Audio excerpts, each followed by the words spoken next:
سمره قیمتي دعا ده چې یا الله ما ساته د کفر نه، د غریبۍ نه او د قبر د عذاب نه. دا درې غټې مسلې دي. کفر خو خسر الدنیا والآخره، دنیا و آخرت تاوان دی. الله دې موږ ساتي، الله دې موږ په ایمان مضبوط ساتي. مسلم ابن ابي بکر رضی الله عنهما وی، د امام نسائی دا روایت راوړی، وی کان ابي یقول فی دبر الصلاه، زما پلار ابو بکر رضی الله عنه، دا صحابي دی، مسلم د زوی دی. وی ابو بکر با د منځنه بعد، فرض منځنه بعد به دا دعا وی، اللهم إني أعوذ بك من الكفر والفقر وعذاب القبر. یا الله زه پناه غواړم په تا سره د کفر نه، غریبۍ نه او د قبر د عذاب نه. وی فكنت أقولهن، بیا امام د دعاګانې د منځنه بعد وی. وی پلار راته وی چې ای بونی، ای زویه، عمن اخذت هذا، تا دا دعاګانې د کوم ځای نه زده کړي؟ وی راته وی چې قلت عنك، ما ورته وی چې ستا نه مې زده کړي که. وی راته وی ان رسول الله صلی الله علیه وسلم کان یقولهن فی دبر الصلاه، رسول الله صلی الله علیه وسلم به دا د منځنه بعد وی، ما داګانې زده کړي دي. نو بیا بچي د پلار نه زده کړو. د حدیث کې ډېرې مسلې دي. اول دی دعا له راځو، څومره قیمتي دعا ده چې یا الله ما ساته د کفر نه، د غریبۍ نه او د قبر د عذاب نه. دا درې غټې مسلې دي. کفر خو خسر الدنیا والآخره، دنیا و آخرت تاوان دی. الله دې موږ ساتي، الله دې موږ په ایمان مضبوط ساتي. همیشه دا سوال، نو ګوره رسول صلی الله علیه وسلم الله ته وی الله د کفر نه مې ساته، او چې موږ کې چاته ووایي چې یاره الله دې تا ته هدایت نصیب کړي، ولې ما لسي جل جلاله ما ته هدایت نصیب کړي؟ دومره عظیم الشان انسان چې الله ورله پیغمبري ورکړې او د پیغمبرانو سردار دی، هغه دا دعا غواړي. خو موږ ته یې ښیي که نه؟ په هغه باندې خو دا یاره نشتي که نه؟ شتي پې دا یاره نشتي پې دا یاره، خو په موږ خو شتي که نه؟ زموږ د ایمان څه پته لګي؟ زړونه خو د الله په دوو ګوتو کې دي چې کوم طرف ته اړی راړي. نو هغه به دا دعا کوله. بیا دویم غریبۍ نه مې ساته، غریبۍ کې سړی ډېر وځورېږي. غریبي د الله نه غوښته نه دي پکار، بلکې الله ته به وایي چې الله ما د غریبۍ نه وساته، خو که دې په نصیب کې ونو بیا به صبر کوې. بیا به غریبۍ ته دا کنځلې، زموږ د پښتانه اکثر د غریبۍ خوله دې سي کم او د غریبۍ پر دا حرام دي. ګوره ښه، دا خو ته د الله په فیصلو باندې اعتراض کوې، او په دې کې ستا دپاره خیر ده، خو ته به پوهه نه او پوهه به شي. کېدای شي د دنیا کې څه وخت بعد، او که دلته پوه نه شو آخرت کې به ته پته ولګي چې د الله په دې فیصله کې څومره خیر. او که چېرته د الله د فیصلو د حکمتونه موږ ته مخامخ کېښودی شوی که نه، الله راته ښووې، خو دا د الله طریقه نه ده.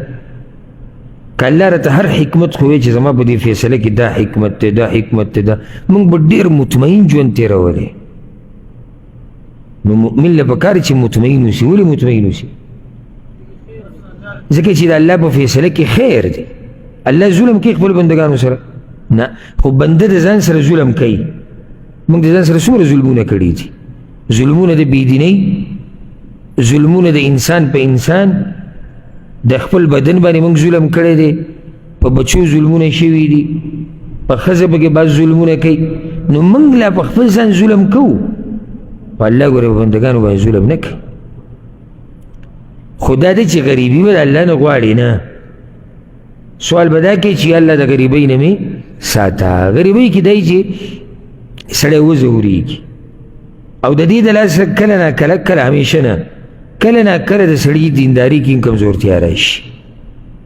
که مزدوري کوي غریب، یو ځای ته بل ځای ته ملکونو نه پسې پناه شي، په هغې کې د کله داسې وشي چې مونځ هم په ټیم نه شي، کله د مانځه هغه تلاوت ته خپل پاتې شي، کله د دین د زده کولو یو حلقه یو مجلس یې دی پکې نه شي کېناستی، ځکه چې په هغه ورځ مثال کې ستړی دی یا بیمار شوی دی یا بله مسله. نو دغه شان نورې ډېرې مسلې دي. ډېر قدرمن عزتمن دروند سړی ښه خانداني، هغه کله د غریبۍ د لاسه سپکو خلکو په مخ کې سپک شي.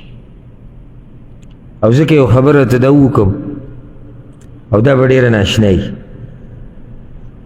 چې کوم ځای کې مال خبرې شروع کړي که نه، نو هلته سړیتوب ښه اخلاق دروند خاندان هر څه غلی شي چې کله مال خبرې شروع کړي چې مال خبرې شروع کړي که نه نو بیا سړیتوب غلی ناستي ښه اخلاق هم غلي خانداني سړی هم غلی ځکه چې مالي او دا زه عامه خبره نه کوم ځکه چې کم درانه خلک دي هغو ته اخلاقي سړی دروند دی اگر که غریب وي خو نن سبا چې کومه هوا چلېدلې ده زه د هغې خبره کوم دا کومه خبره چې ما ذکر کړې ده د نن سبا د هوا سره مناسب ده او اکثره خبره ده قانون نه دی همیشه او نه ټولو دپاره دی ځکه داسې خلک شته الحمدلله چې هغوی د چا په مال د سره پروا نشته د هغوی کار د سړیتوب سره دی د دیندارۍ سره دی د دروندوالي سره دی خو نور اکثره دا طریقه دی چې کوم ځای کې مال خبرې شروع کړي که نو هلته راټول هر څه غلي شي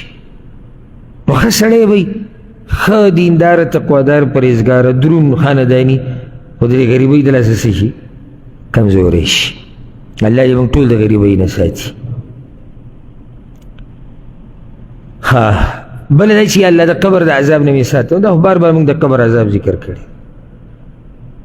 د قبر عذاب یعنی عثمان بن عفان رضی الله عنه چې کله د قبر په غار به جړا شو او اکثر به یې جړل ملګرو ورته ویل رسول الله وسلم د جنت او د جهنم تذکرې کوي ته دومره نه جاړې څومره چې دلته جاړې وایي په دې ږیره به یې اوښکې روانې شوې هغه ورته ما د رسول الله وسلم نه اورېدلي دي چې دا د آخرت په پړاوونو کې اولنی پړاو دی او چې څوک په دې کې کامیاب شو هغه مخکې کامیاب دی چې څوک دلته ناکام شو هغه مخکې هم ناکام دی یعنې ډېر د اهمیت ځای دی ځکه چې دلته کامیابي ستا را روانو پړاوونو کې کامیابي ده او دلته ناکامي ستا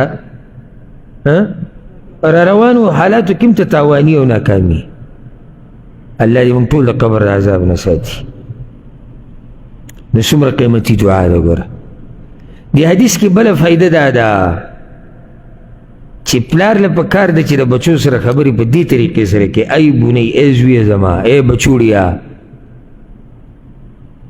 دا بعض بچو ته چې اواز کوي د ځان نه متنفره کړي ای غویي انا په رښتیا غویي جوړ شي لکه ټول عمر هغه ته اورېدلي غویي کته غویي بر او ای خره او ای سپیه دا منه مزه نه کوي زه درته یو طریقه وښیم که نه انشاءالله کامیابه به که تاسو تجربه کړه کومو ملګرو له چې الله بچي ورکړي دي د بچو سره ملګرتیا کوه او دوی خپل ملګري که هر وخت دا درز او غپ او دا چغې چغارې دا مزه نه کوي ځکه چې یو وخت په تا داسې را روان دی چې د دې درز او غپو نه به وځې بیا به دې په کار دا راځي چې کله دا بچو سره تا د ملګرو په شان ژوند تېر کړی نو ته به ورته بیا صرف دا زویه مې کوه نو هغه تا نه دومره متاثره دی چې دقه یو ټکې هغه له پوره دی چې مې کوه زویه دا کار کوه هغه وایي صحیح ده قربان کوم نو چې صرف تا له ورته کار ویلی دی زه دا نه یم چې بچو دپاره وهل نشتي شریعت کې د بچي د وهلو گنجایش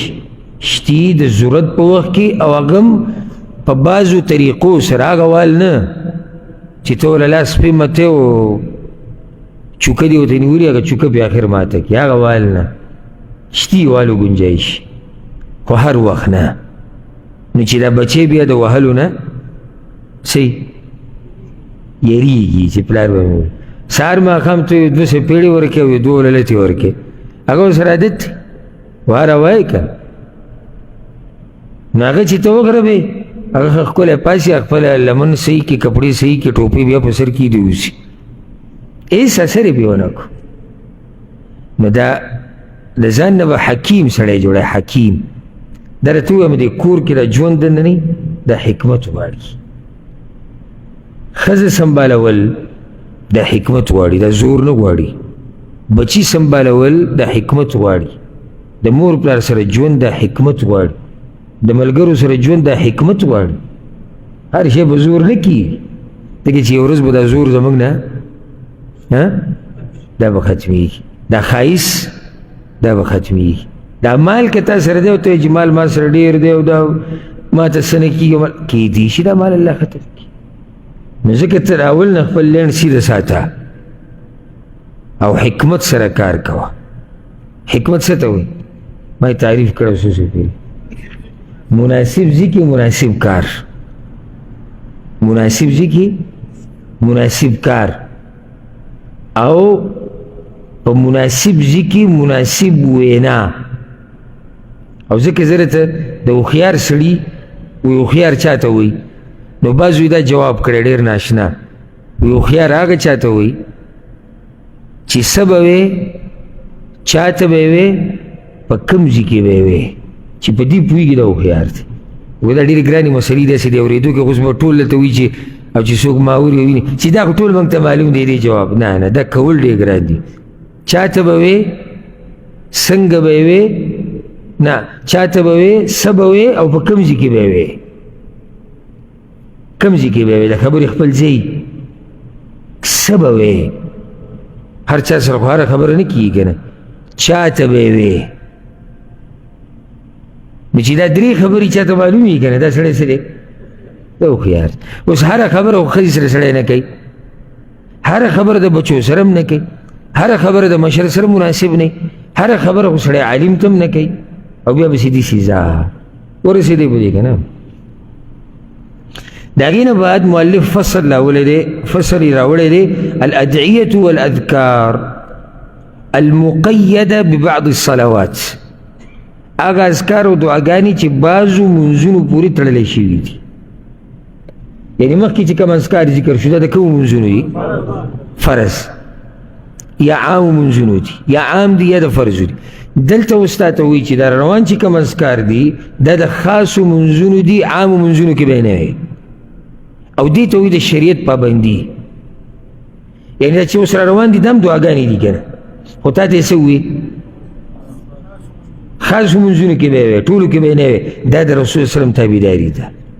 نو چې اوس سړی راشي چې مړه دعا ده، دا قصه به کې تا د کوم ځای نه راوسته چې بعضو منځونو کې وایه بعضو کې مه وایه. نه، دا دعا په مانځه کې یا د مانځه سره خاص مانځه سره د عبادت دی، او عبادت به مونږ په هغه طریقه کوو کومه طریقه باندې چې رسول صلی الله علیه وسلم ښوولی دی. زموږ د مرضۍ خبرې نه دي.